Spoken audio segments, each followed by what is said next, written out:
আমরা আমের জন্য 3টা স্প্রে কেউ দিয়ে থাকে, কেউ হচ্ছে 8টা স্প্রে দিয়ে থাকে। অর্থাৎ 3টা স্প্রে দিয়ে থাকে, তারা হচ্ছে আপনার আমের মুকুল, এটা কিন্তু মুকুল, সময় দর্শক দেখতে পাচ্ছেন, এটা কিন্তু মুকুল দণ্ড আকৃতি। এই মুকুলটা আসার 15-20 দিন আগে একটা স্প্রে, আমের মুকুল যখন একটা এই বড় হয়ে যাবে তখন একটা স্প্রে, আর যখন আমের গুটিগুলা একটু মটর দানা মতো হবে তখন হচ্ছে একটা স্প্রে। এই 3টে স্প্রে কিন্তু সবার জন্য, ছাদ বাগান বলেন, মাঠ বাগান বলেন, উঠান বাগান বলেন, সকলের জন্য প্রযোজ্য। আর কেউ যদি মনে করেন না আমরা হচ্ছে স্প্রেটা হচ্ছে বাগানে, যারা হচ্ছে আপনার প্রচুর বড় বাগান আছে, যারা হচ্ছে কমার্শিয়ালভাবে ব্যবসা করে, তারা হচ্ছে প্রথমত এই মুকুল আসার 15-20 দিন আগে একটা দেবে। মুকুল যখন 1 ইঞ্চি হবে, এইটা সময় দর্শক আসলে কিন্তু মুকুল কিন্তু এইগুলা কিন্তু এই দণ্ড আকৃতি, এটা কিন্তু মুকুল কিন্তু যখন 1 ইঞ্চি হবে তখন একটা দেবে। যখন মুকুলটা হচ্ছে 30-40% ফুটবে তখন একটা দেবে, তৃতীয়টা।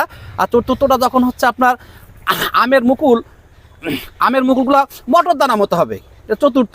আর পঞ্চমটা দেবে হচ্ছে আমের গুড়টা যখন হচ্ছে মার্বেলের মতো হবে, সেটা হচ্ছে পঞ্চম। এবং ষষ্ঠ, আমের গুড় যখন ভিতরে আটি শক্ত হবে তখন কিন্তু আমরা একটা স্প্রে দেবো, সেটা হচ্ছে ছত্রাকনাশক কীটনাশক সমন্বয়, ঠিক আছে।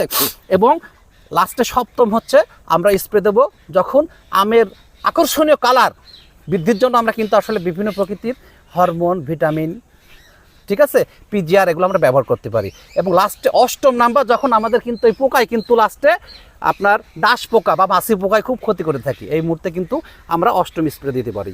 অর্থাৎ কেউ 3টে স্প্রে, কেউ হচ্ছে আপনার 8টা স্প্রে দিয়ে থাকে। আপনাদের জন্য কৃষি বিভাগের পরামর্শ থাকবে, আপনার শুধুমাত্র আমাদের ইনবক্সে যোগাযোগ করুন। সকলের জন্য সুস্বাস্থ্য এবং মঙ্গল কামনা করে আজকের মতো বিদায়। আসসালামু আলাইকুম। আসসালাম।